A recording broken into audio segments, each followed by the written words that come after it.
Senhoras, senhores acadêmicos, senhores ouvintes, eu quero registrar particularmente a presença dos alunos de História da professora Norma Cortes, que vieram aqui hoje assistir uma aula sobre Giambattista Vico.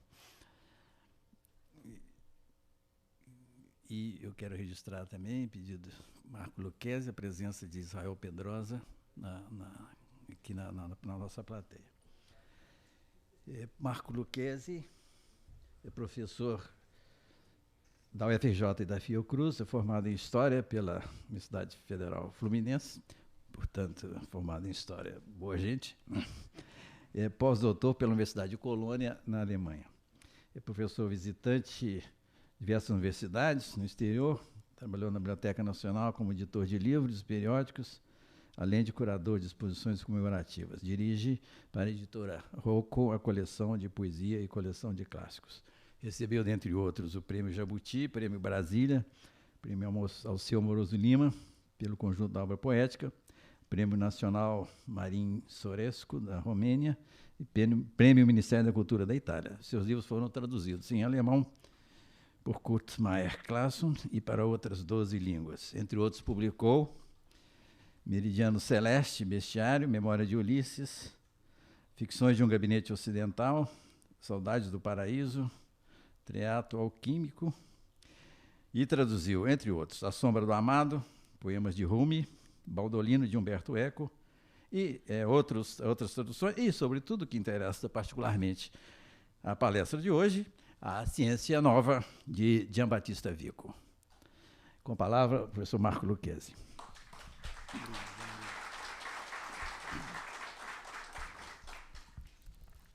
Senhora acadêmica, senhores acadêmicos, meus amigos queridos que aqui se encontram presentes, infelizmente devo começar anunciando um problema. Eu pedi a José Murilo de Carvalho que me desse um sinal extremamente forte do ponto de vista físico se eu dissesse alguma tolice, mas eu vejo que há uma divisória na mesa e nem isso ele vai poder fazer e já se distanciou para tomar as dúvidas. Falo isso para dizer que José Murilo de Carvalho eu estudei, obviamente não sou o único, e a história do Brasil mudou, sobretudo a do Segundo Reinado e não só, pela leitura de Zé Murilo de Carvalho. Então, eu, como fui aluno nesses livros, me senti um pouco... Mas, enfim, agradeço e vamos tentar fazer alguma coisa. O problema maior, talvez, de Giambattista Vico, como há muitos séculos já se vem reconhecendo, é o problema da recepção. A recepção, por si própria, ela será sempre um problema, terá seus desdobramentos, seus desafios hermenêuticos, de que a história, em geral, é bem o testemunho dessa problemática. Muitas vezes não se encontra um novo documento e nem sequer um conjunto de novos documentos que, porventura, fossem capazes de alterar uma determinada interpretação de um fato histórico. Mas, pela própria hermenêutica intrínseca do fazer histórico, muitas vezes nenhum documento descoberto e, portanto, inúmeras novidades por um olhar que ganha uma dimensão cada vez mais precisa e uma sintonia fina mais exigitiva. Um caso clássico, por exemplo, na historiografia brasileira, é a questão operária, como ela foi estudada durante muitos anos. Os documentos sempre estavam onde sempre estiveram. E, no entanto, o olhar precisou, digamos, perlustrar um pouco mais, se perguntar alguma coisa de uma sensibilidade, de uma história, como se costumava dizer, a época dos vencidos, que agora veio à tona, agora, digo, nos últimos 40, 50 anos. Portanto, a dependência do documento, ela não é só o único fato importante na história, como se sabe, muito antes e depois, mas não tão emocionadamente como com Marc Bloch, no Métier d'Historien, que escrevendo no campo de concentração a respeito de uma grande descoberta de que o documento, e aí batia contra uma certa tradição positivista, ele não é tudo. Inclusive, a ausência do documento ela já é necessariamente um documento. Ficou muito longa essa observação, mas para dizer que a recepção é sempre um problema, e não importa como e quando se verifique a obra. O caso da obra de Giambattista Vico é exponencialmente ainda mais complexo em termos de uma recepção. Quem viu isso muito bem na história da literatura e do pensamento italiano foi Francesco De Sanctis. De Sanctis dizia que, de fato, Vico era tomado de um grande orgulho E o próprio Vico dizia, na sua belíssima autobiografia escrita em terceira pessoa, como se usava fazer, não é? Dizia, ele foi autodidáscalo, ou seja, ele aprendeu apenas com ele próprio o que soube aprender. Isso, ao mesmo tempo, se para Vico era um sentimento de orgulho e uma distinção notável por uma série de consequências que vamos falar daqui a pouquinho, por outro lado, o deixou profundamente isolado. Vico, como Descartes, e o grande argumento nosso terá de ser com esse diálogo permanente com Descartes, mas o Descartes apenas do discurso do método, não o Descartes das meditações filosóficas, por exemplo, um Descartes mais pleno e mais agostiniano, que de cartesiano não tem absolutamente nada. O problema é que Vico estava sozinho. Contra Descartes, numa Nápoles que ainda guardava uma grande tradição filosófica, muito alta, muito importante, mas asfixiada naturalmente pelas consequências de uma escolástica trentina, do Concílio de Trento, ressuscitada e imediatamente morta pelas mãos, por exemplo, de um Caetano, que era um não abandonar jamais Aristóteles.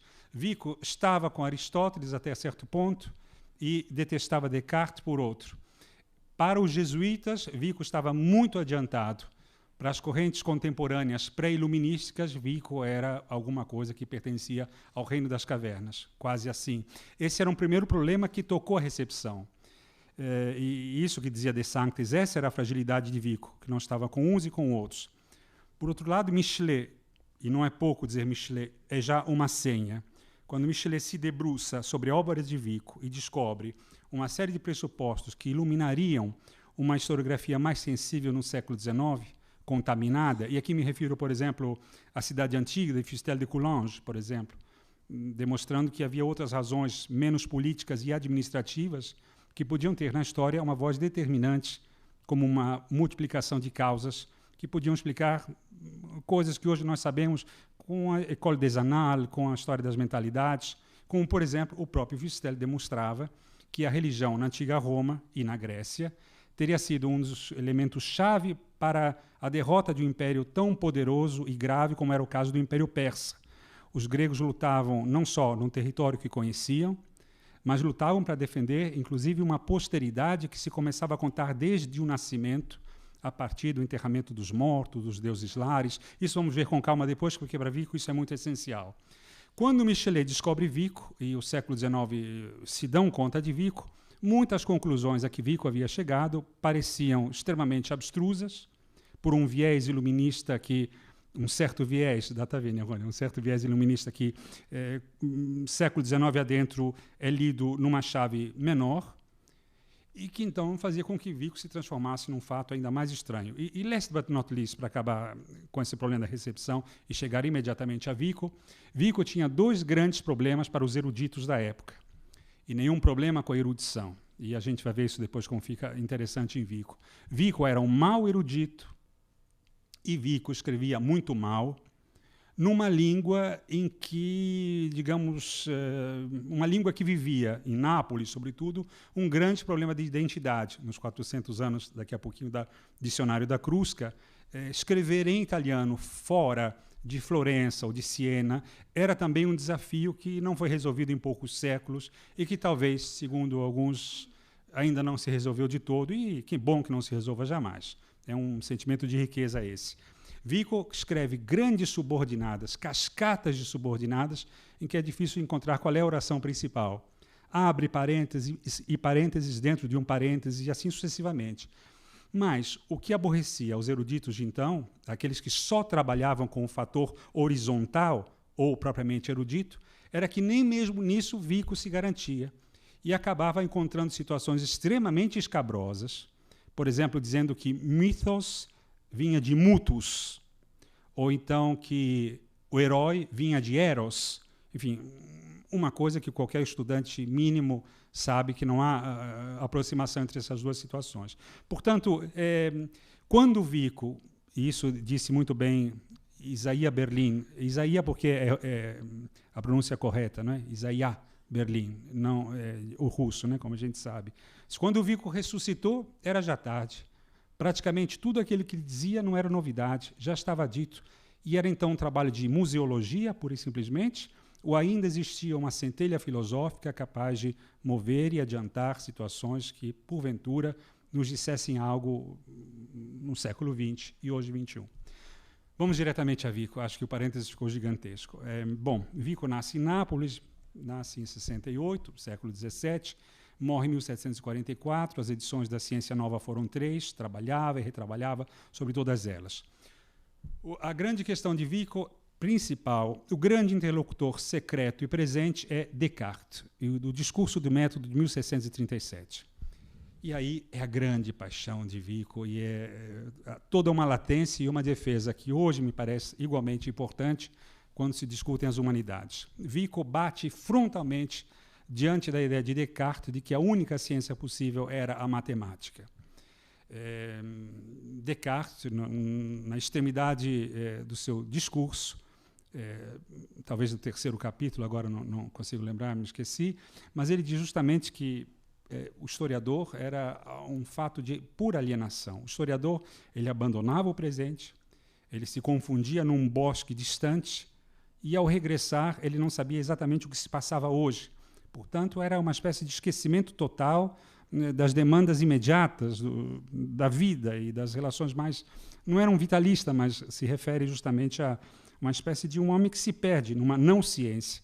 E, continua dizendo Descartes, o melhor erudito que, dentro da história, pudesse conhecer a história romana, saberia muito menos do que a serva de Cícero. A empregada de Cícero seria superior e muito avantajada no conhecimento da história. Naturalmente, com o gênio maligno e com a certeza de Descartes do ergo sum, porque é um ego cogitante, para Descartes, o gênio maligno morria justamente por um exercício pleno de uma autoconsciência reflexiva, que pelo menos aquele seria um elemento mínimo para a construção de um continente maior, a partir das visões do eu. E aí é um Descartes que tem uma marca agostiniana tímida no discurso do método, mais presente, que não é o caso agora de desenvolver. Vico responde de forma extraordinária. Vico diz que é um absurdo a proposição da leitura de Descartes, que a razão é bela, a razão é sedutora, toda a razão tem um marco preponderante na história do conhecimento, mas o ser humano não pode ser mutilado a essa forma de expressão da fantasia e da imaginativa. O ser humano não era apenas razão. A razão era muito importante e não se discutia isso. E era um Vico que estava na Universidade de Nápoles, numa cátedra de retórica antiga, que fazia, tradicionalmente vindo do Renascimento italiano e do humanismo, uma defesa gloriosa, intensíssima e radicada naquilo que era a erudição de um tempo. E a gente já vai mostrar um pouquinho. Essa erudição, ela, para Vico, nunca foi um problema. Ela só era um problema como a erudição não passando de si própria, como fim em si mesma, como um plano horizontal que fosse levemente cumulativo ou densamente cumulativo e que não fizesse senão um apelo de um colecionismo incessante. Isso é pequeno. É um parênteses que muitas vezes a gente pode até discutir na cultura brasileira, não é? Muitas vezes uma espécie de falta de vontade da empiria. Existem algumas teses, inclusive, que mostram que a cultura no Brasil deveria ser diferente, não poderia passar por escaninhos acumuladores, porque nós somos, assim, digamos, o sexto império, para não insistir num quinto. Mas aqui fui meramente irônico. Vico não morre na erudição. E essa erudição contra a qual Descartes se, digamos, insurgia é exatamente o mesmo ponto que Vico não admite. Uma história que pode ser modificada apenas pelo tamanho do nariz de Cleópatra, como se costumava dizer. Se o nariz de Cleópatra tivesse um tamanho diferente, toda a história do mundo teria sido outra. Quer dizer, essa história, de fato, embora ela já tenha aí um pressuposto um pouquinho mais alto do que a factualidade, ela era exatamente esdrúxula para Vico. Bom, Vico responde o seguinte, vamos agora bem firmemente, seguindo alguns passos que me parecem essenciais, e a minha palestra vai ser muito simples, ela não tem qualquer pretensão, senão de uma aula muito simples, diante de um problema importante, para um pouco sair esse Vico dos hieróglifos. Vico diz, não podemos mutilar, o homem não é apenas razão. E, ao dizer isso, ele começa a bater Descartes, dizendo que, na verdade, dentro de um princípio escolástico, nós conhecemos através das causas. Há um aristotelismo, mas é um aristotelismo extremamente ambíguo, misto e sujo, graças a Deus, como durante muito tempo foi durante a Renascença. Um aristotelismo de alta qualidade, mas de baixo impacto de fonte. O mesmo se dá, inclusive, com Platão. Até o século XIX não há Platão. Há um Platão com altíssimo sotaque neoplatônico, sobretudo plotiniano. Essas foram retomadas importantíssimas do século XIX, como sabemos, para diante. Vico diz, nesse seu aristotelismo, que só podemos conhecer as coisas por dentro, desmontando-as, remontando-as, construindo-as a partir de uma experiência humana muito clara. E ele diz, a física, cantada por Descartes, e a matemática, elas respondem parcialmente por alvos filosóficos e epistêmicos, vamos assim dizer. Por exemplo, a matemática. A matemática é a criação humana, isso que interessa para Vico. Mesmo o ponto e a reta, o ser humano pensa, não importa que grau de abstração o ponto e a reta realizam, mas isso é humano e isso pode ser seguido. Não pode ser verificado, não há empiria para Vico, mas, de fato, era alguma coisa que se podia ter. Para Vico, nós temos aí a verdade. A matemática lida com a verdade, mas não com a certeza. Não há mensurabilidade possível no real para a demonstração de uma matemática do ponto de vista da geometria. Então, nós temos a verdade, mas não temos a certeza. Por outro lado, a física, e o homem é exterior ao mundo físico do ponto de vista do conhecimento e da compreensão. Vico diz que, do ponto de vista da física, nós temos o certo, nós temos a certeza. Nós medimos, nós experimentamos, nós construímos, mas não temos a verdade, porque está fora do homem. Esses são os primeiros gestos de Giambattista Vico em torno de uma ciência que precisava encontrar um estabelecimento entre a certeza e a verdade. Vico, inclusive, dizia que ambas precisavam de uma espécie de confusão ou de uma conversão, para usar um termo medieval da conversão, ou seja, accertare il vero e avverare il certo. Era preciso que uma ponta, a verdade, e outra ponta, a certeza, se complementassem dentro de um único gesto de conhecimento. E qual poderia ser essa ciência nova, se não a história? Muito antes da ideia de Wissenschaft der Geschichte, assim conhecida e com o timbre marxiano, o homem já em Vico, não começa com ele, mas já em Vico o homem faz a história e sofre a história. E para esse tipo de compreensão, a história era efetivamente a razão, a fantasia, a sensibilidade, juntas, articuladas, mas, sobretudo, ancorada num princípio epistemológico em que a certeza e a verdade não estão mais bipartidas, como na proposta cartesiana. E por que não estão bipartidas?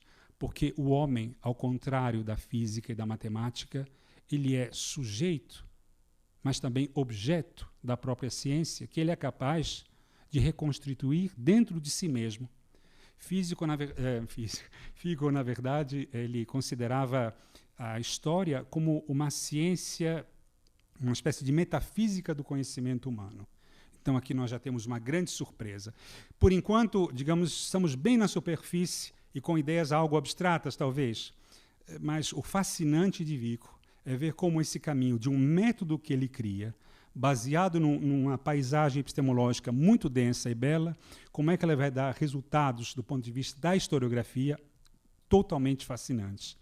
Mas acompanhemos e vamos ver se terminamos essa etapa. Como se faz o certo e o verdadeiro do ponto de vista de uma ciência da mente humana diante da história? Para Vico, assim como para um outro grande concorrente dele na Itália, concorrente em termos de uma erudição espantosa, fora do lugar, e não odiosa, e que não era escravo da erudição, mas que não podia prescindir da erudição, como, aliás, não imagino que se possa jamais prescindir de todo e qualquer conhecimento que seja generoso, embora atravessado por uma luz, como queria Nietzsche, dizendo que, de fato, Apolo é de uma beleza extraordinária. Nada é mais belo do que a luz de Apolo. Mas ela é mais bela, sobretudo, porque marcada pela ausência de luz de Dionísio. Não é Apolo ou Dionísio, mas Apolo e Dionísio, como todos sabem, não é o caso agora de lembrar. Mas Nietzsche aparece nessa ponta, meio que estranhamente colocado, porque Nietzsche, de alguma forma, assim como Leopardi, viveram uma passagem delicada, extrema e fascinante entre a filologia, em termos vickianos, e a filosofia. E não vou aprofundar nem Dante, nem Leopardi, nem Nietzsche, mas basta lembrar que Nietzsche era professor de grego, e que pena que tivesse sido apenas professor de grego se ele próprio não reivindicasse, diante da sua filosofia, um salto. Há uma ideia de Springen importante na leitura de salto, na leitura de Nietzsche. O mesmo com Leopardi, que diz justamente nos seus diários, no seu grande laboratório diarístico do Zibaldone, a passagem do erudito ao belo. E aí, diz Leopardi, ele começa a ler Dante, começa a ler Petrarca, e aí nasce Leopardi, que não perdeu, no entanto, as raízes profundas de uma indagação, uma pesquisa que passa pela matemática, pela astronomia, desde os 11 anos de idade. A erudição, portanto, como se pode ver, não é inimiga de ninguém, apenas dos tolos, ou porque a demonizam, ou porque se escravizam diante da massa do conhecimento.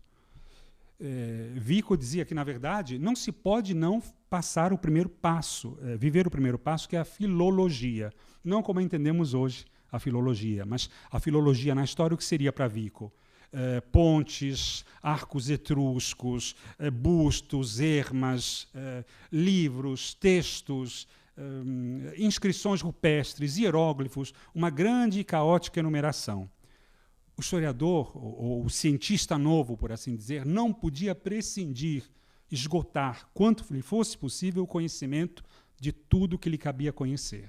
É o primeiro passo. Sem erudição ou sem a filologia, como diz Vico, não se pode dar um passo. Por quê? Porque a filologia responde pela certeza. É o factual, como hoje, talvez nós hoje pudéssemos reduzir numa perspectiva brodeliana o que é o primeiro grau, a primeira etapa da certeza.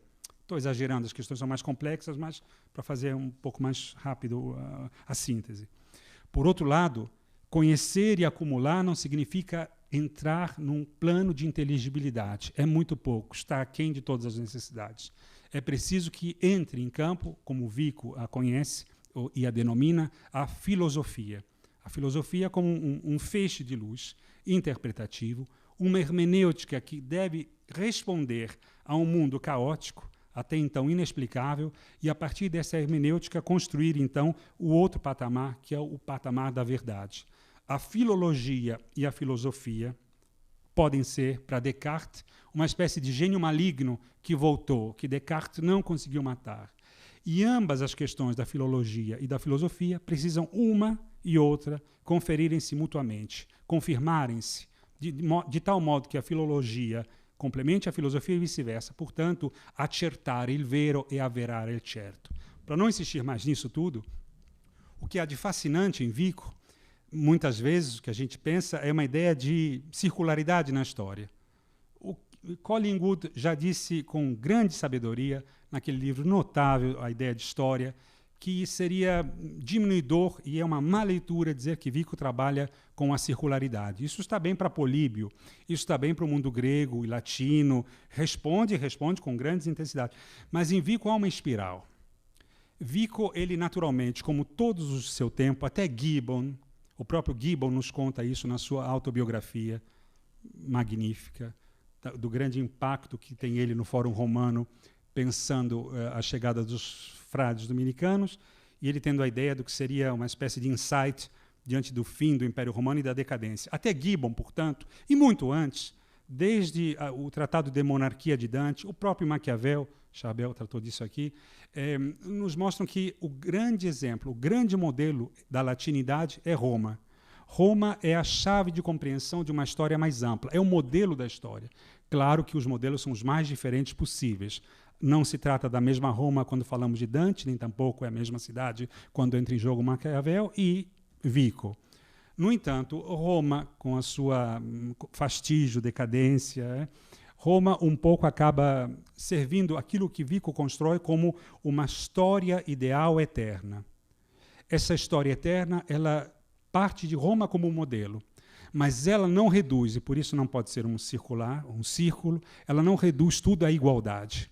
Essa ideia de um eterno retorno não estava nem mesmo ainda em Nietzsche. Ela é antiga, ela é grega, talvez antes, inclusive, como se pensa por inúmeras razões. Mas essa ideia desse eterno está em Louis Blanqui, que Nietzsche não leu Louis Blanqui, como nós vemos nas cartas e nos debates em termos de eterno retorno, que tem outra ideia. Mas para Blanqui, num belíssimo, pequenino livro que está saindo agora traduzido, A Eternidade através dos Astros, diz, por exemplo, que José Murilo de Carvalho estará, durante séculos, ininterruptamente, se não milênios, escrevendo sempre a respeito do teatro de sombras, e eu, como leitor da UF, estarei, e vocês ouvindo 10 mil vezes isso, e, enfim.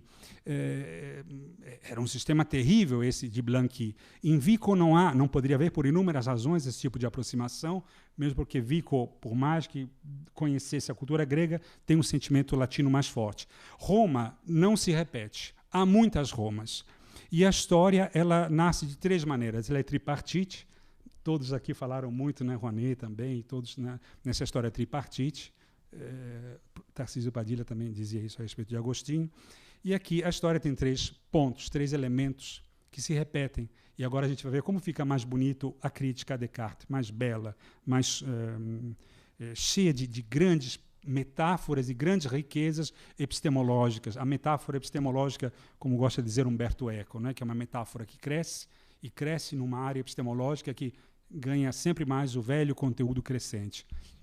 A história se divide em 3 fases: a idade dos gigantes, a idade dos heróis e a idade dos homens, por exemplo.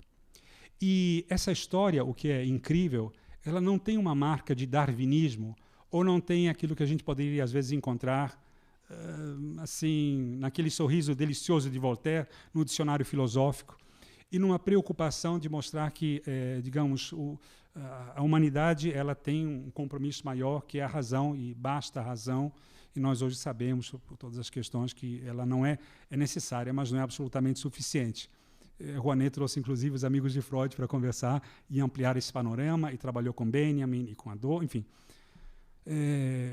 O interessante para Vico, em todo esse grande momento da história, é que nada é menor, nada é visto como uma espécie de aristocracia do presente. Não somos melhores do que estamos hoje, mesmo porque essa história cria espirais. São formas diferentes de compreender as coisas e o mundo. Então, Vico Bechara tem uma belíssima descrição, por exemplo, sobre o que veio antes na língua. Então, por exemplo, os homens primeiro sentiam as coisas com um verdadeiro impacto, com uma grande emoção.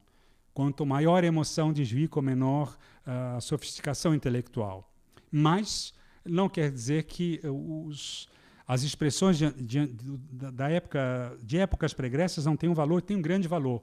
Então, por exemplo, a própria história da língua se escreve assim. Primeiro, os gigantes pensaram através de onomatopeicas. Eles ouviam, por exemplo, o barulho de um raio e diziam Zeus.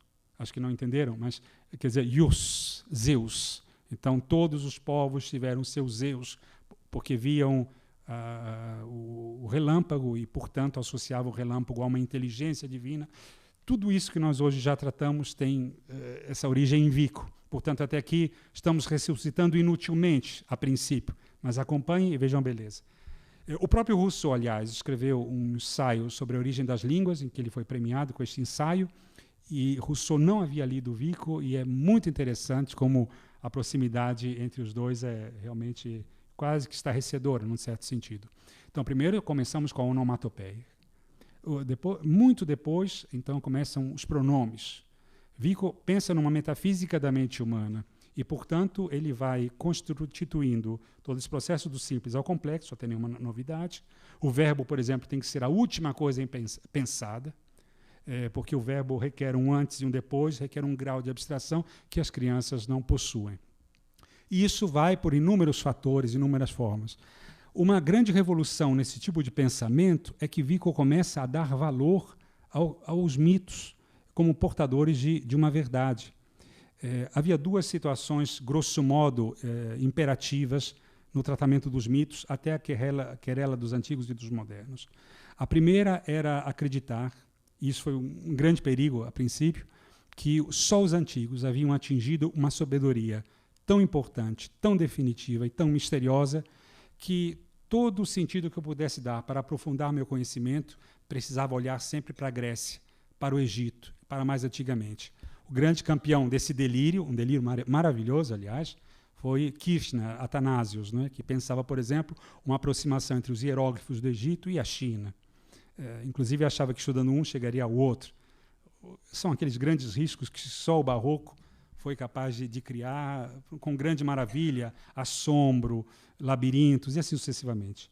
Vico rechaça essa ideia. Não há nenhuma sabedoria antiga guardada atrás do hieróglifo e superior a qualquer outra sabedoria. A outra postura até aquele tempo, então, seria ou dizer que havia um segredo guardado, portanto, só a antiguidade viu mais longe e era preciso avançar para a antiguidade, regredir para a antiguidade. E o outro é que não tinham nenhum valor o que estava escrito, porque não haviam atingido patamares de inteligência, patamares racionais, e, portanto, tudo que se dizia sobre Homero, tudo que eram as antigas tradições, não tinham valor, porque desprovidas de qualquer densidade reflexiva maior.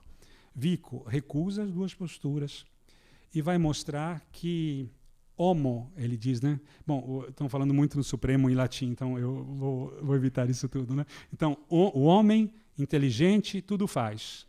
Vico diz, o homem não inteligente, portanto que não está, tudo faz.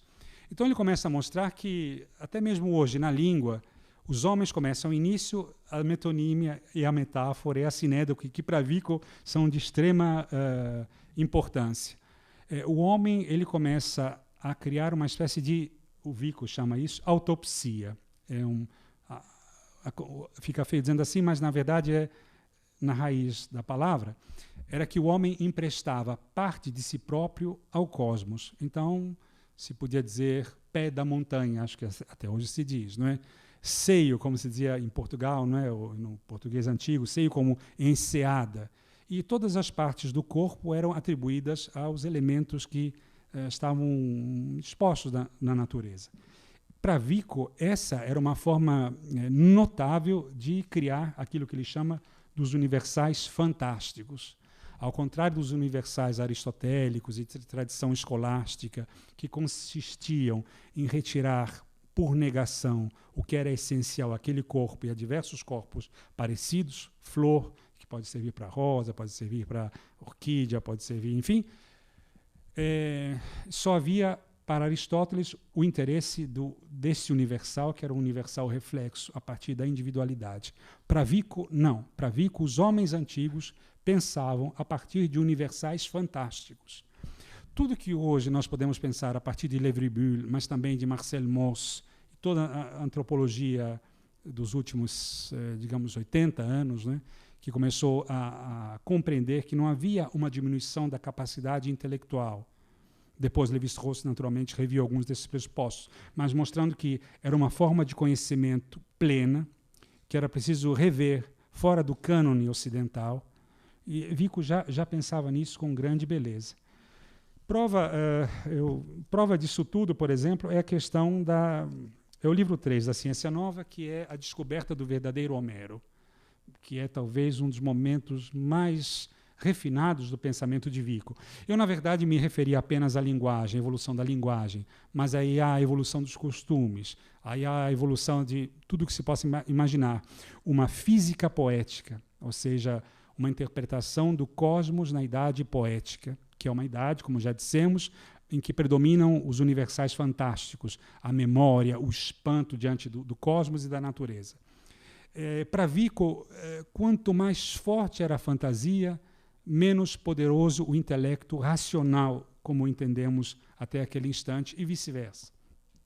Para Vico, esses cursos e recursos, chegaremos já a Homero, ele chama de corsi e ricorsi, que na verdade seria essa forma, digamos, não circular, mas espiral. Para Vico, na verdade, os homens vivem essas três idades, como Roma as viveu, e depois, de novo, essas três idades se renovam. De forma que nós chegamos ao ponto máximo, que é a idade dos homens, que é a idade em que prevalece a razão, a reflexão, inclusive a poesia, para Vico, nesse momento, ela é extremamente depauperada, porque falta a fantasia, produtora de grandes elementos e grandes impactos, então a poesia é menor nesse momento. Não poderia para Vico existir um Homero num tempo como o dele, Vico, mas só em tempos poéticos, no sentido estritamente que ele empresta ao fenômeno. E quanto mais a razão evolui, chegamos àquilo que o Vico chamava da barbárie da razão, que é uma espécie de, digamos, movimento interno da plenitude da razão, em que alguns elementos começam a minar os limites no exercício dessa mesma razão. Vico, por exemplo, cita o excesso de crítica, que se torna cada vez mais impactante, juntamente com o ceticismo e outras questões que levam a uma nova barbárie, e aí tornamos novamente a idade dos deuses ou dos gigantes, como se queira. Vico, naturalmente, tem uma ideia providencial. A ideia transcendente está aqui completamente embutida.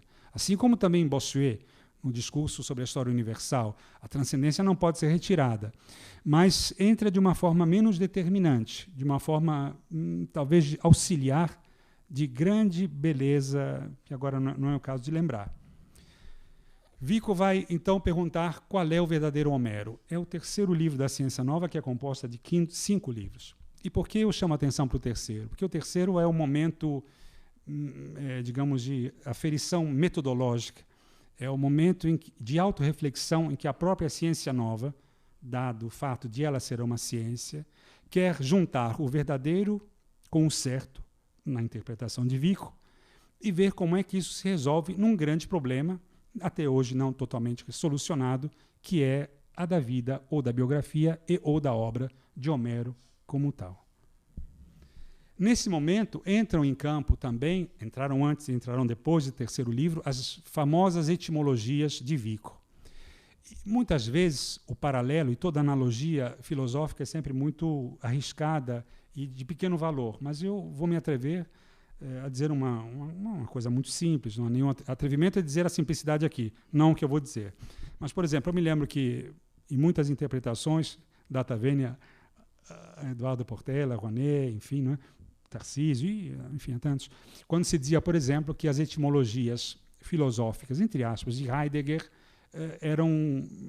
não tinham força, não respondiam, então buscavam uma tentativa de dicionarizar ou de tornar gramatical alguma coisa que estava muito além desse patamar. E os inimigos buscavam também de outras maneiras singularmente despiciendas, não é o caso de citar aqui, porque todo mundo sabe e não são nem argumentos.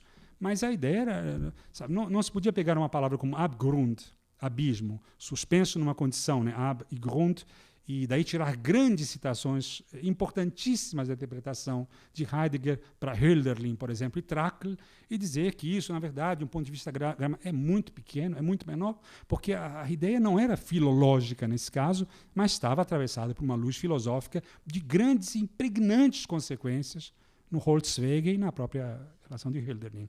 O paralelo é mal feito, já o disse antes, mas isso também, de alguma forma, serve para Vico.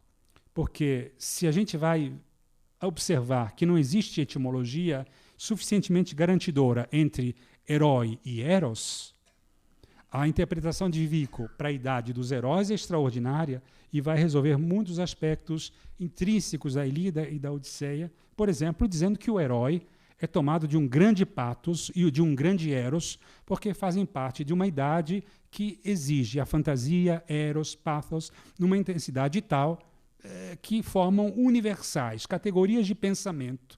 Esse pensamento se realiza numa força viva, multiplicadora e forte. Vamos aos exemplos. Existiu Homero ou não? A velha questão homérica. E tudo aquilo, por exemplo, que a gente vê num clássico de um livro belíssimo, que ainda funciona, do Moses Finlay. Outro dia, acho que você citou Glotz, né, sobre a cidade grega, não lembro mais, foi o Arno, perdão, Gustav Glotz. Né? Mas se a gente pega um livro como Finlay, que faz nos anos 60 ainda, mas que levou naquele momento uma síntese extraordinária sobre a Ilíada e a Odisseia, a partir dos seus próprios elementos para construir a história grega. O oikos, por exemplo, a famosa rapsódia em que Demódoco, o Aedo, entre Alcino e o rei dos Feaces, está cantando. e conta a história de Ulisses, sem que Ulisses soubesse, como no Quixote, um desdobramento da própria obra, né?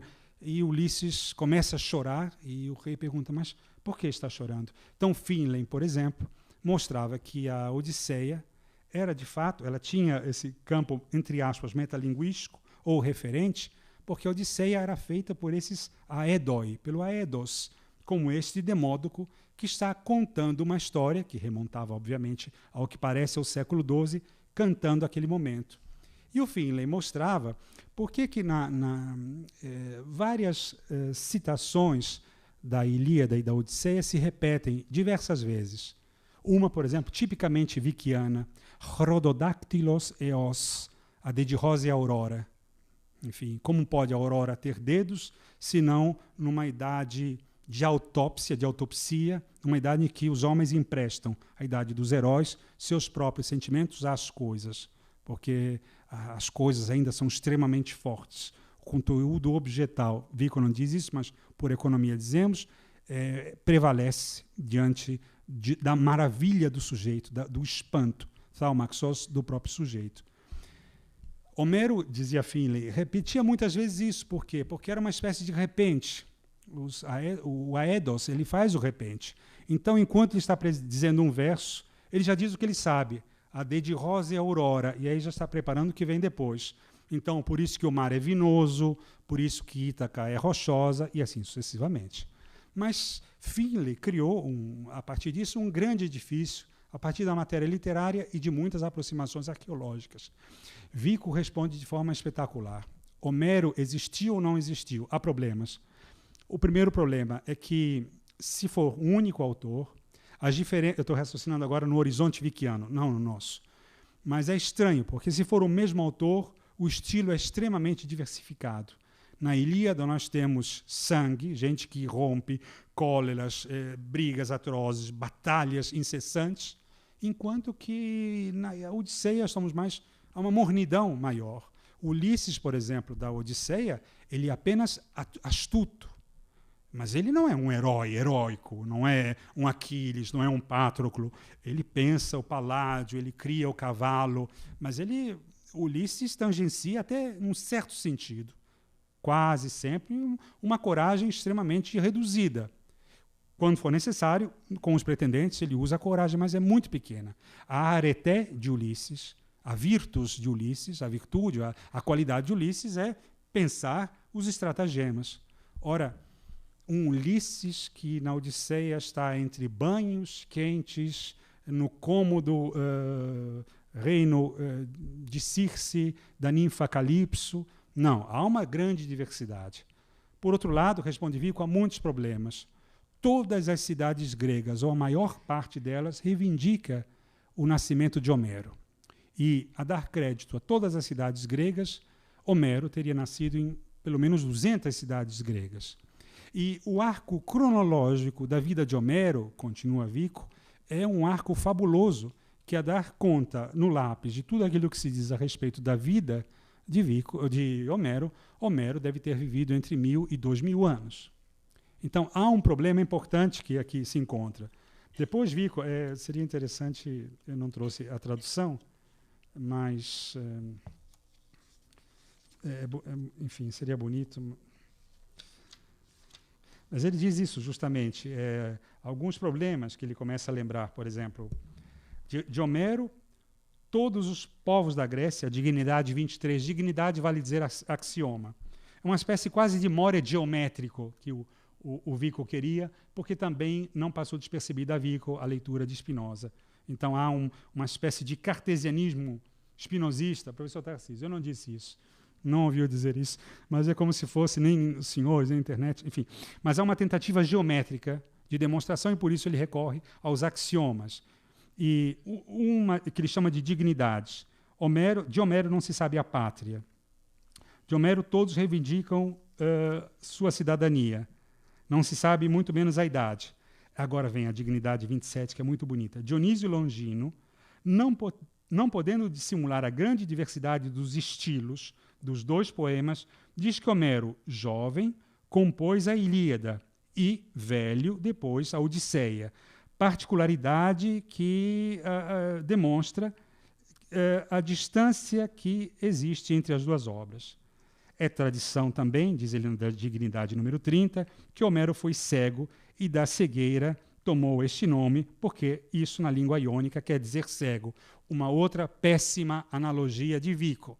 Mas de um ponto de vista da analogia que eu fiz antes, é bonito pensar porque Homero, na verdade, está ligado, num certo sentido, à cegueira, na leitura de Vico, talvez como esse Demódoco, porque todos os aédoi são cegos, ou quase todos, a maior parte deles. Mas Homero, numa outra acepção de Vico, também muito estranha, significaria entrelaçar, criar relações, como, por exemplo, de um tapete. E aí vem a resposta extraordinária de Vico. Sim, Homero nasceu em todas as cidades. 200? Homero nasceu nas 200 cidades. Quantos anos terá tido Homero? 1000. 2000 anos, é verdade. E a diferença? Por que escreveu de um jeito a Ilíada e de outro a Odisseia? Porque, de fato, Homero, jovem, escreveu, como dizia o Longino, até nenhuma novidade, parece que eu estou repetindo, ele escreveu a Ilíada. E, mais velho, Homero escreveu a Odisseia. Mas a saída de Vico qual é? Verdade, certeza. Na verdade, Homero nunca existiu. Isso ele diz num século em que a gente começou a pôr dúvida da vida de Homero, de um ponto de vista mais sólido, no século XX. E na primeira metade, e ainda aí não estávamos seguros, mas muito depois. Para nós isso pode não ter nenhuma importância, mas no sistema vickiano tem, vamos ver. Ele diz, Homero é um universal fantástico. Ou seja, a fantasia ela é uma forma de cognição. Homero, jovem, escreveu a Ilíada porque era a jovem Grécia que escrevia a Ilíada. E o Homero, velho, escreveu a Odisseia porque eram outros tempos na Grécia. E hoje nós sabemos aproximadamente, do ponto de vista mais firme. Perdoem se entro nos detalhes, mas eles defendem bem a ideia de Vico.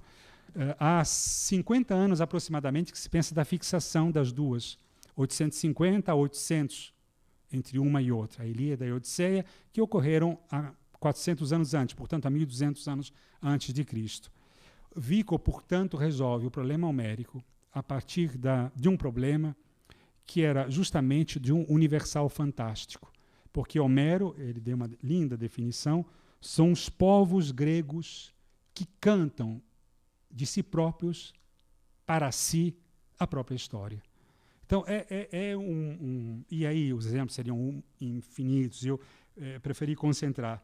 Me permitam fazer uma tradução péssima, eu não trouxe a tradução, quando ele diz na Dignidade número 5, na parte 5, assim Homero, jovem, compôs a Ilíada, quando jovem a Grécia, e por consequência ardente de sublimes paixões, como o orgulho, a cólera, a vingança, as quais paixões não sofrem dissimulação e amam generosidade. Ou seja, são paixões infrenes, não conhecem limite. E a essência dessas paixões é manifestar-se de modo generoso ou excessivo, que é o caso que Vico quer dizer aqui. Por isso, admirou Aquiles, aqueles leitores, aqueles escritores da Ilíada, herói da força.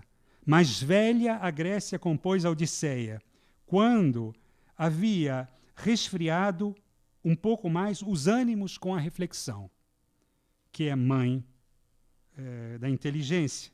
E por isso admirou Ulisses, herói da sabedoria. E assim segue em páginas absolutamente admiráveis.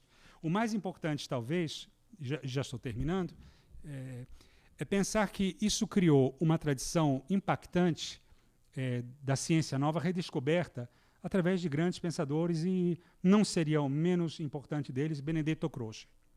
E há um caso muito curioso, porque Croce acabou mais ou menos criando, como se costuma fazer, aliás, uma espécie de genealogia do ego, no sentido de que eu sou, senão, o esforço dos que me antecederam, e por isso o meu valor é maior, porque foi o maior de todos.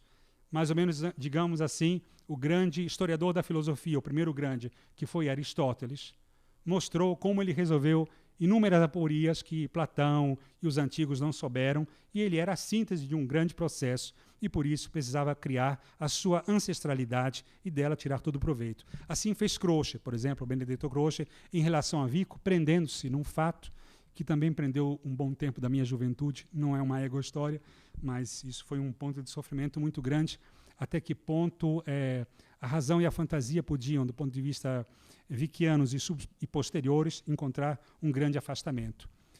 A ciência nova foi chamada a Divina Comédia Barroca, pelos excessos, pela beleza e, sobretudo, pela grande variedade. Há muitos nomes, há muitas situações, muitas referências, assim como em Dante. Mas também assim como em Dante, Benedetto Croce, fazendo com que Vico fosse o seu ancestral, mediado também por Hegel, e era outro tipo de trindade que a ele Croce interessava. Croce fez, num livro maravilhoso e perigosíssimo, chamado A Poesia de Dante, uma proposta escabrosa e que levou a crítica a pensar nisso durante muitos anos e décadas, que era o fato de que a Divina Comédia ela era parcialmente boa. Parcialmente boa porque a Divina Comédia ela tinha momentos de verdadeira poesia, que para Croce, seguindo as pegadas de Vico, era a fantasia propriamente dita. Sem referências, sem cientificismos, sem utilizações teológicas. Portanto, a Divina Comédia, ou a poesia, ela, dizia Croce, ela como é a era que adere aos muros. Ela é bela, ela é verde e só ela tem valor. E a Divina Comédia tinha momentos de não poesia, momentos acinzentados, para usar a expressão goetheana, que eram referências teológicas pesadas, que pareciam a Petrarca uma verdadeira barbárie, algo inconcebível na obra de Dante. E Croce dizia que, afinal de contas, o melhor talvez fosse ler a Divina Comédia, porque ela era extrema... Veja, dona Cleonice, eu estou voltando à Divina Comédia, veja só. Acho que a culpa é sua, não sei como culpabilizá-la por isso, mas vou pensar num estratagema capaz de fazer. Enfim, o fato é que... Mas é um bom problema, eu acho. O fato é que a Divina Comédia era surda muitas vezes. E Dante dizia, no canto 32, onde estão os anjos? À direita de São Pedro quem está? À esquerda. É um dos piores, entre aspas, cantos da Divina Comédia, porque extremamente resfriados pela razão. Croce escreveu, portanto, a ideia de que era preciso recortar a Divina Comédia, ler com cola e tesoura. Os momentos de poesia, são os momentos de canto, e os momentos de não poesia, os momentos eruditos, pesados, técnicos excessivamente, que atrapalham Dante. Muito mais tarde alguém disse, eu não vou fazer o resumo disso, isso é só para fechar as ideias e dar boa noite a todos, se Murilo não me destruir depois disso, que é o fato de imaginar que, tá bem, pode haver momentos de não poesia, discutiam alguns críticos, mas Dante precisou de toda a filosofia medieval e transpôs toda a teologia de um tempo por um campo diáfano que até então não se conhecia, depois muito pouco. E Dante, por um lado, era sublime filósofo, usando a expressão de Vico, e sublime poeta, sem que uma coisa impedisse a outra. Não vou resumir que Eliot, e Ivan sabe isso muito bem, todos sabem, mas por ter traduzido Eliot, mas Eliot sabia disso, Jorge Luis Borges também, o grande, grande intérprete de Dante, o grande poeta Ossip Mandelstam também, num grande livro sobre Dante, e depois a crítica dantesca, como sempre, chegou atrasada, porque primeiro chega a poesia e depois chega outras coisas. A crítica poética chega junto.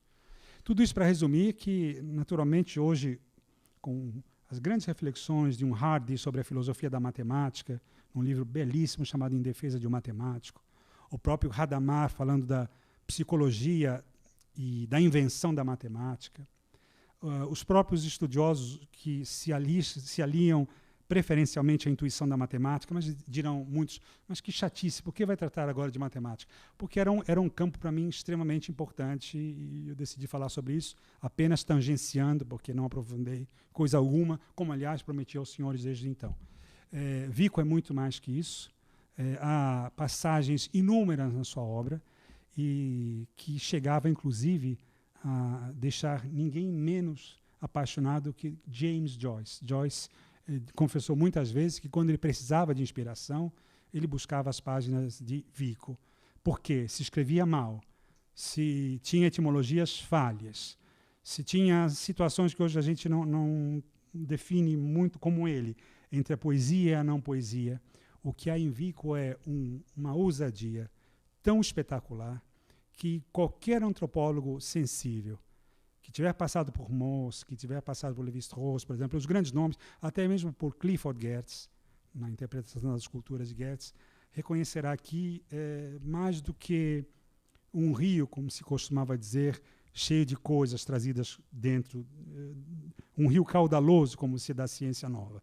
E se dizia que um rio caudaloso ele traz toda a sua generosidade, mas também traz pedras, peixes vivos, peixes mortos. É difícil nadar nesse rio, mas é efetivamente uma das grandes aventuras. Sobretudo nós que ainda estamos nos recuperando nesses últimos anos daquilo que foi nas faculdades de História, não todas, obviamente, mas uma proibição de que a filosofia da história não devia entrar, e por razões óbvias, mas por razões óbvias e às vezes feias, a filosofia da história não que sequestre a história e faça a história refém de um pressuposto, mas isso também pode e deve ser estudado. Mas quando uma metodologia começa a se constituir, se a gente não estuda os sotaques mínimos de uma filosofia da história, fica difícil fazer historiografia, até para não cair nesses erros, até para não aceitar tudo isso. Só que a grande proibição de entrar a filosofia da história, porque havia uma sub-filosofia da história nos tempos que eu estudava e que não é preciso sequer nomear. Uma história pálida, uma história previsível, em que você, já do título, nem precisava ler o livro. Por exemplo, um título do livro, Futebol, : Ideologia do Povo. Eu não preciso ler, nem hoje eu preciso ler, porque já sabemos onde vai parar. Né? Aquela visão diminuidora, amesquinhada, que nunca encontrou guarida nas grandes obras do pensamento marxiano. Vico não entrou nessa universidade. Vem entrando ultimamente, mas somos corresponsáveis também nesse pacto de silêncio diante de uma obra que deu ao Ocidente uma capacidade não apenas de resgatar uma sua própria história, mas de discutir toda uma sintonia fina que se constrói na crítica da história, na metodologia e também, porque não há pecado algum na filosofia da história. Quando Lucien Febvre e Marc Bloch não queriam a filosofia da história, eles tinham as suas razões. Era Spengler batendo a porta, por exemplo. Um livro de Spengler, Anos de Decisão, Jahre der Entscheidung. Spengler dizia que a maior tarefa do historiador era prever o futuro. Claro, Spengler podia tudo, mas nós não podemos. Isso a gente deixa para os cartomantes. Agora, não posso dizer como é bonito a leitura de Spengler, como ela é bonita. Mesmo não chegando em muitas partes, como ela é fantástica. Alimentada ou subalimentada por grandes intuições vickianas, mas não acabo com Spengler. Eu falei de Eliot e penso em Borges, e citei Dante e Dona Cleonice Berardinelli. Muito obrigado.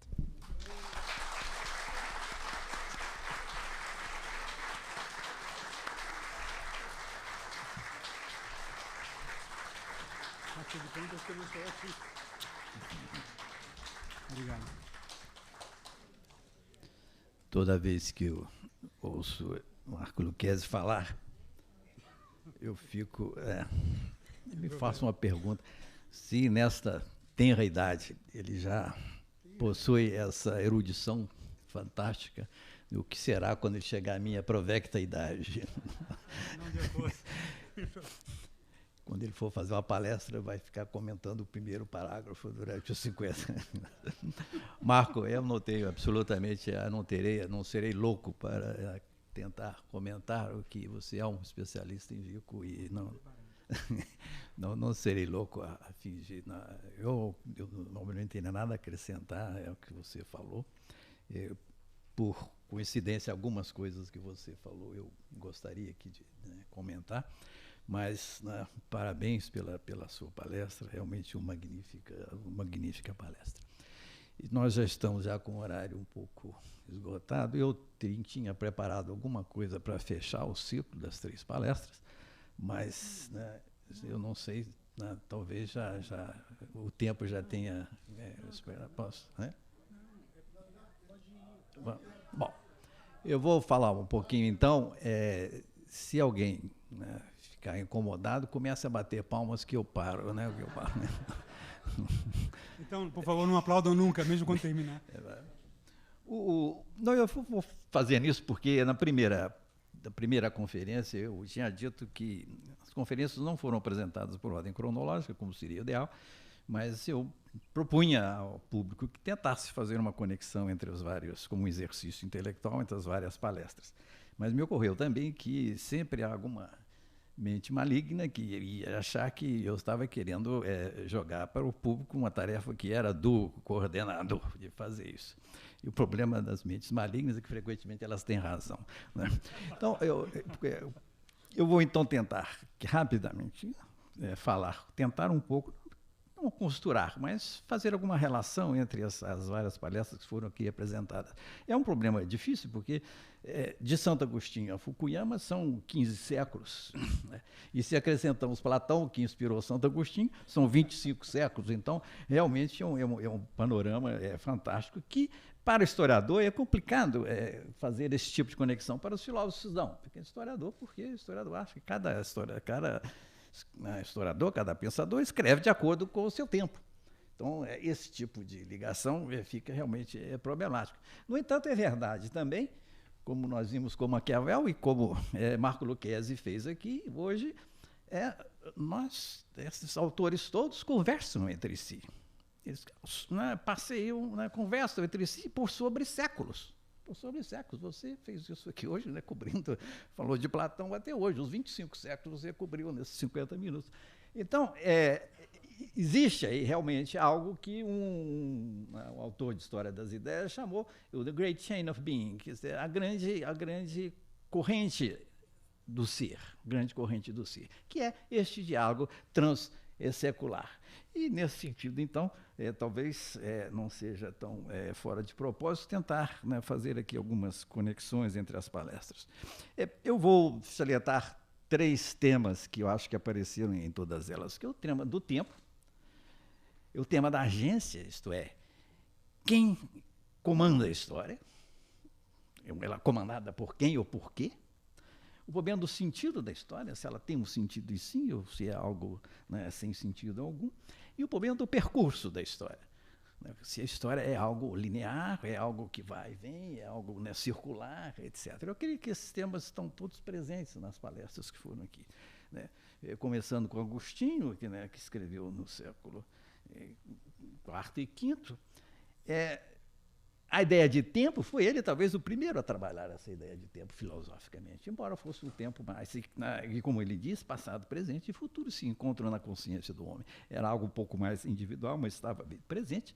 E o tempo é fruto da criação, da criatura, isto é, Deus não tem história. Deus não tem tempo, o tempo é obra da criatura. E este tempo que ele tenta discutir. E o agente da história, para ele, obviamente, é a providência divina. O homem não é agente de sua história, né? O agente da história é a providência divina. E o sentido da história é um sentido que é dado de fora também pela transcendência. Não é um sentido que é dado de dentro da história. E é curioso que nele o futuro predomina sobre o presente e sobre o passado, porque isso tudo está voltado para o futuro, para a vinda, a parousia final. E, nesse sentido, a história tem fim. Vai terminar de maneira dramática, mas com consequências distintas e opostas para os eleitos e para os não eleitos. Maquiavel escreveu 11 séculos depois de Agostinho. E nos deu esse exemplo fantástico da conversa com os antigos. Então já está aí a ideia do peso do passado sobre o presente. Embora ele fosse um pouco crítico da ideia do Cícero de história como mestre da vida, no entanto, ele o tempo todo estava conversando com essas pessoas do passado e dando uma certa continuidade, e pelo menos entre o passado e o presente. O agente da história para Maquiavel, que vivia ainda no mundo cristão, no entanto, já está bastante explícito que a providência está sendo substituída pela fortuna. Quer dizer, e a agência humana já está introduzida ali pela virtude. Então, já há aí uma mudança na concepção da agência humana. Ele não me parece que Maquiavel tenha a ideia de um percurso linear da história e nem sequer de um fim da história dentro do que ele coloca. No entanto, essa temática dele, da diferença entre a agência e e a ideia do passado e do tempo, que o tempo aqui já não é mais individual, o tempo já é coletivo, não é um coletivo ainda universal, mas pelo menos de cidades, né? Quer dizer, Roma, Florença, etc. Bom, Vico, né, o que já falou que sobre ele, os pontos que eu queria destacar, quer dizer, ele falou 150 anos depois de Maquiavel, e os pontos centrais, o primeiro deles, naturalmente, que você insistiu bastante, que é o ponto, né, digamos, epistemológico, quer dizer, a criação da nova ciência, e ele hoje, pelo menos no nosso departamento de História, Vico hoje é reconhecido como, né, como um autor fundamental, como pai da história, da historiografia moderna, isto é, a ideia de uma nova ciência distinta das ciências exatas. No que se refere à agência, que é muito curioso, porque Vico era muito católico. Então, obviamente, ele ia ter problema com a providência, que Maquiavel disfarçou, mas você usou a expressão que está escrita aqui. Ele embutiu a providência na história, como Teilhard de Chardin faria depois, ou como Hegel fez com o espírito. Ele embutiu aquilo da história, de modo... aí ele se tranquilizava em relação à teologia, mas acabava transferindo para a humanidade a autoria de sua própria história. Então, isso eu acho que também é um extraordinário avanço que o Vico introduziu. E, finalmente, outra... E daí, e ao fazer isso, ele pôde fazer uma teoria geral da história, que era válida tanto para eleitos e não eleitos. Ele escapou desse problema de Santo Agostinho. E também esboçou pela primeira vez a ideia de história com algumas fases da história. Dizer, embora talvez não no sentido de aperfeiçoamento constante, mas pelo menos há aí uma certa fase da história que ele antecipou. E o Rouanet nos falou sobre a ilustração. E aqui, né, eu creio que se eu interpreto mal, depois ele me corrija, não há dúvida sobre a agência humana, que o homem é o agente de sua história. E aqui, eu creio que a ilustração deu à história uma direção.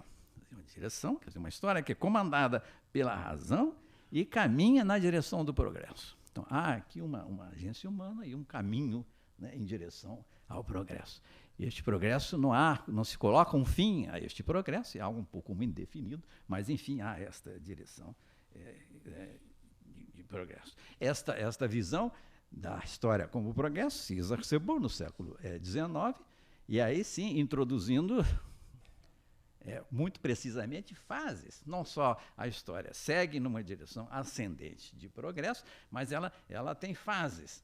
E aqui entra Marx, entra Comte, o modo de produção de Marx, os estados teológico, metafísico e positivo de Comte, etc. E dentro também de um otimismo extraordinário, que nenhum deles... Bom, pode-se dizer, né, que medida Marx tem o fim da história, né? Eu acho que até certo ponto pode-se ver em Marx, e tal, até eventualmente... Exato. E isso foi até o século XVIII e XIX. Ortega, eu creio que, pelo que ouvimos aqui de Arno Welling, ele radicaliza realmente a historicidade do homem e a agência do homem. E aqui, nesse ponto, as fases que Arno nos citou aqui, né? O homem não tem natureza, o homem tem história. E ele é um agente, a história é o produto da ação do homem. E que também não tem necessariamente uma direção pré-determinada. O homem é um projeto, ele é um novelista de si mesmo.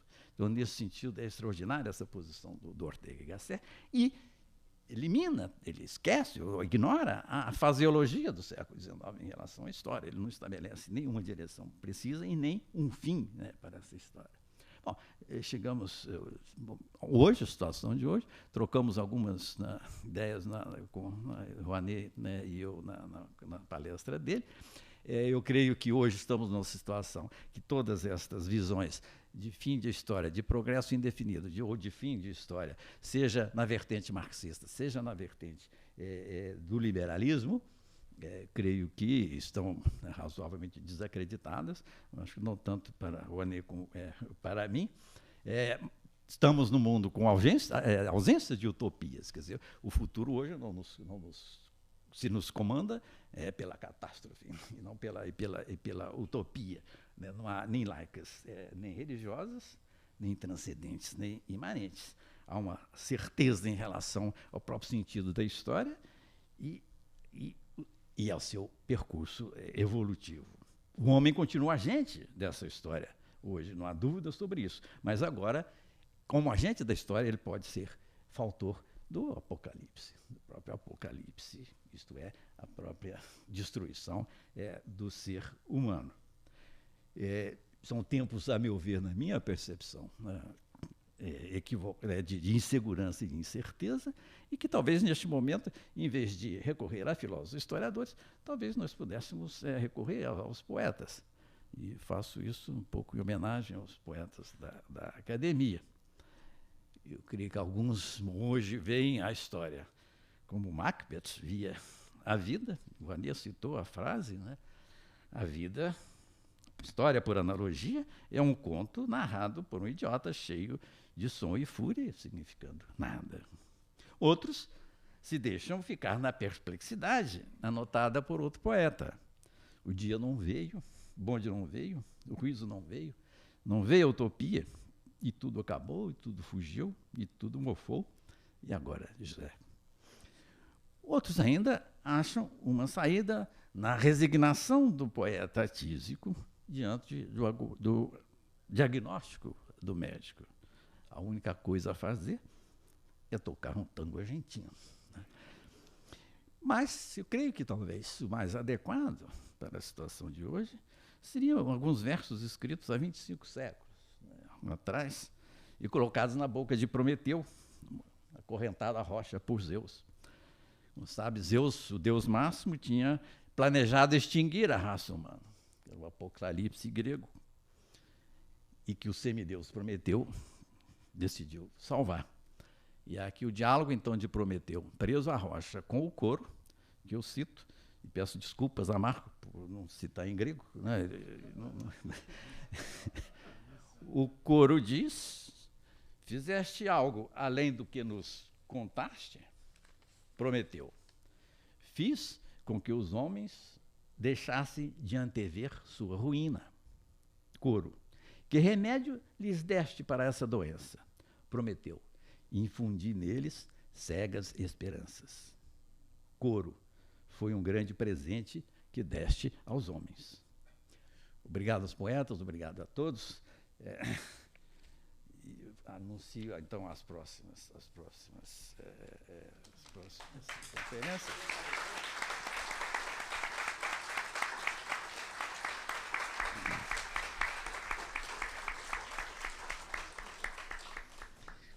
No dia 30 de outubro, na Teatro Magalhães Júnior, às 5h30, inicia o ciclo de conferências, a crítica sob suspeição, interrogação, coordenado pelo acadêmico Ivan Junqueira, o conferencista é o acadêmico Eduardo Portela, com o título A Teoria Literária em Questão.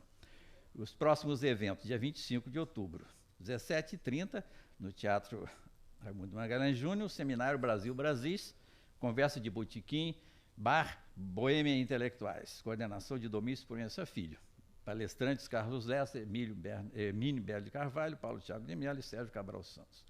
No dia 31 de outubro, quarta-feira, 17h30, no mesmo teatro, comemoração aos 110 anos de Drummond, teremos o recital de poesia Sete Vozes de Drummond, roteiro, direção e interpretação do acadêmico Antônio Carlos Sequim.